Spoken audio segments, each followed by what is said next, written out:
Welcome to Not That Girl Anymore, part of the Liminal Network. I'm your host, Dawn Bouillon. This is more than a podcast. It's a sisterhood. We're reclaiming our voices, our worth, and our lives. One story, one truth, one brave step at a time. Hey friends, welcome back to Not That Girl Anymore. I'm your host, Dawn Bouillon, trauma therapist and coach, and the founder here of Embrace Your Brave. And over the last few episodes, we've been talking about empathy, about not looking away from suffering, about staying human in a world that keeps trying to harden us. And we've been asking those hard questions like, when did we stop feeling? Or when did protecting comfort become easier than protecting people? And when did looking away start to feel normal? And today feels like the next step. Because one of the clearest places empathy either shows up or disappears is when someone says, "This happened to me." Or more specifically, "I was abused." So I want to ask you something. When someone says that, what happens inside of you? Do you lean in to that? Or do you lean back? Do you soften? Or do you start building a case in your head? And listen, I'm not asking to shame anyone.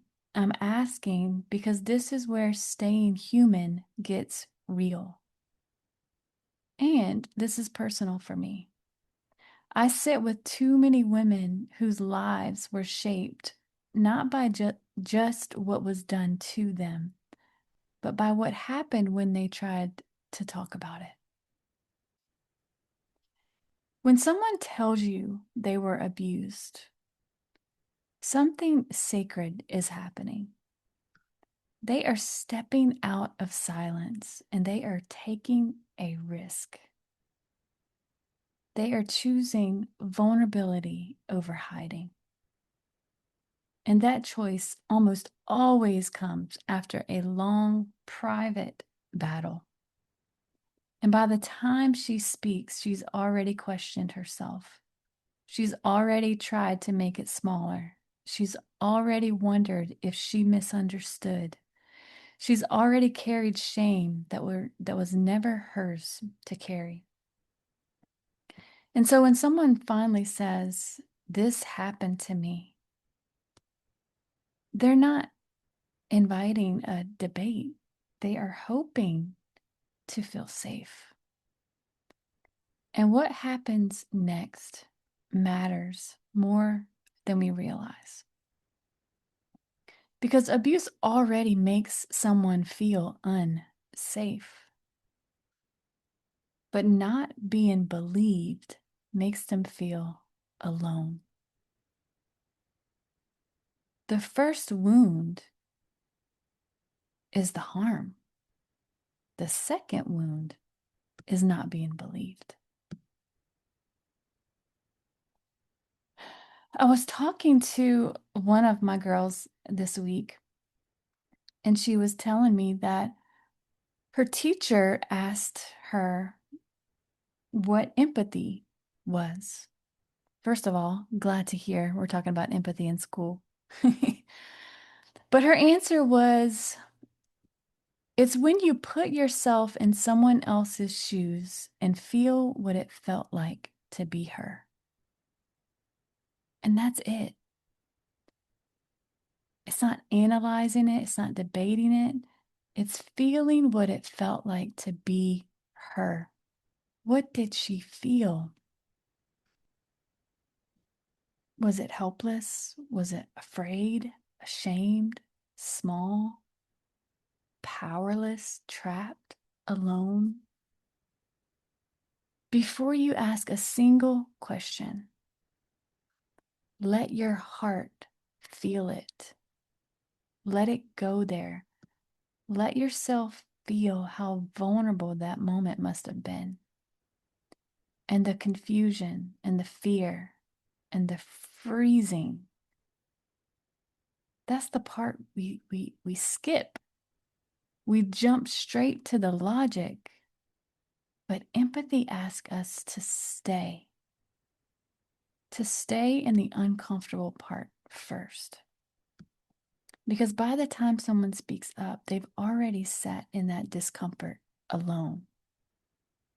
When they finally tell someone what they need most is to be heard and to feel safe.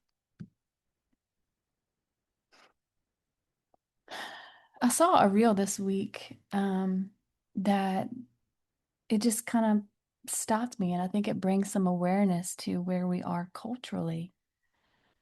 And she said, women are told to take self-defense classes, to not dress provocatively, don't be a whore, carry a knife, carry pepper spray, and do all of this to make sure you don't get assaulted or attacked.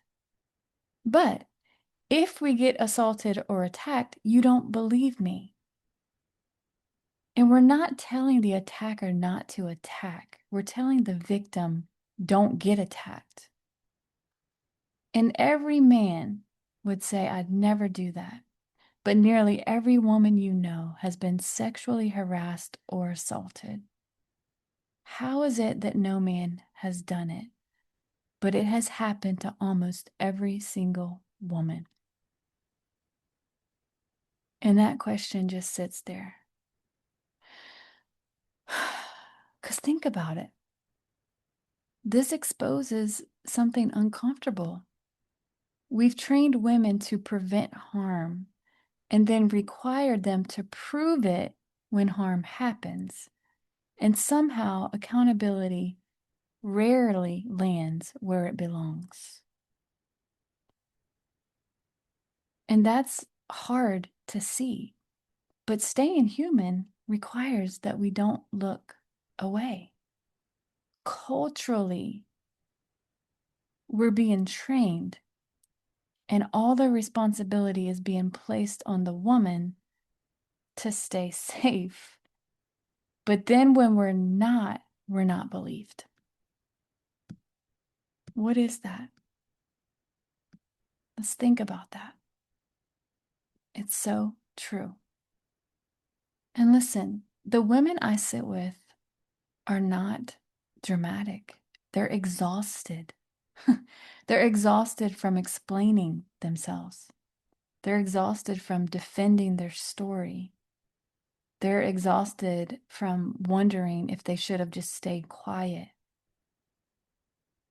And they oftentimes say to me, it wasn't just the hurt. It wasn't just the harm. It wasn't just what he did. But it was the fact that no one did anything. No one leaned in. No one protected. No one saw me. No one cared.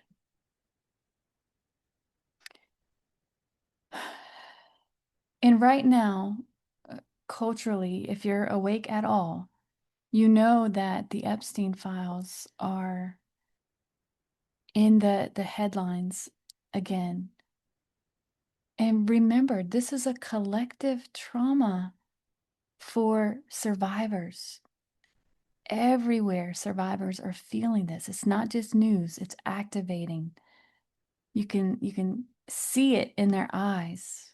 You can sense that maybe there's this little bit of hope that maybe people will listen this time. Maybe the truth will matter. And then there's also that fear. What if people look away again? And it's moments like this, survivors are stepping out of silence. They are trusting us with their pain. They don't need more scrutiny. They need safety. And this is a moment. And moments like this shape who we become. Open your eyes, open your heart, stay human.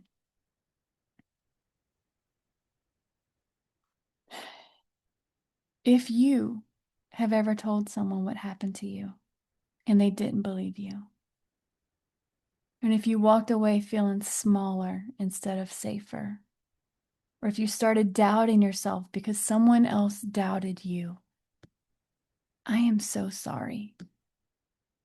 You deserved protection. You deserve someone to lean in. And if no one has said it to you then, let me say it to you now. I believe you. I believe you. And not because I was there or I need every detail, but because I know how hard it is to speak up. And I know people do not risk that kind of vulnerability lightly. And one day, if it hasn't happened yet, it may happen sooner than later. Someone may sit across from you and say, "This happened to me." And in that moment, you will decide who you are. Will you protect your comfort or will you protect the person? Will you lean out or will you lean in? Listen, we can't undo what's already been done, but we can refuse to cause more harm by looking away or by not believing. We can be the place where shame stops. And we can be the person who says the words that change the trajectory of someone's life. I believe you. Holding space for someone's pain is sacred work. It's holy ground. So let's be the kind of people who are safe to tell. And if you are listening and wondering whether your story matters, whether your pain matters, whether you matter, it does, and you do. And I believe you. Hey, friend, just a quick note. I am a licensed therapist, but this podcast isn't therapy. It's not meant to diagnose or treat anything. It's here to offer you support, encouragement, and real conversation. If you're struggling, please reach out to a trusted professional. You are not alone, and you are so worthy of healing. Even if your voice shakes, keep using it. Your healing matters.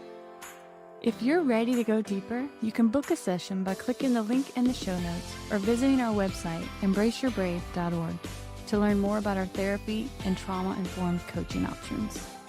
Let's explore how we can walk this journey together. You are not alone. Embrace your brave, sis. You're not that girl anymore.